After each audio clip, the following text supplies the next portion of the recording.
माझं सोलापूर न्यूजमध्ये आपल्या सगळ्यांचं स्वागत। सांगोला तालुक्यातील एका 76 वर्षीय वृद्धाचा तालुका सांगोला डोक्यात वार करून खून केल्याचा धक्कादायक प्रकार समोर आला आहे।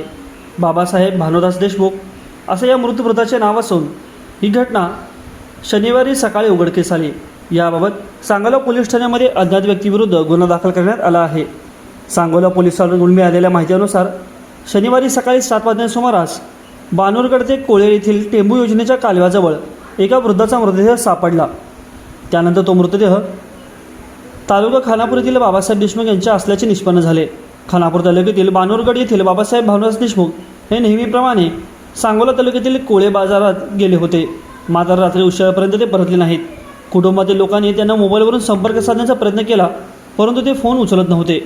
सुरुवातीला अनोळखी मृतदेह सापडल्याची नोंद पोलीस ठाण्यामध्ये करण्यात आली, परंतु नंतर मृतदेहाची ओळख पटली।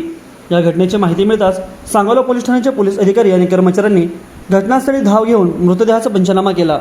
बाबासाहेब देशमुख यांच्या डोक्यात कशाने तरी वार केल्याने आणि कान फाटून डोक्यातून आणि कानातून रक्तस्राव झाल्याचे निदर्शनास आले। या घटनेची माहिती मिळताच सांगोला मंगळवेढा विभागाचे उपपोलीस अधिकारी शिवकुमार शिवपूजे व सांगोला पोलीस स्टेशनचे पोलीस निरीक्षक विनोद गुगे यांनी तातडीने भेट देऊन तपासाची चक्रे फिरवली।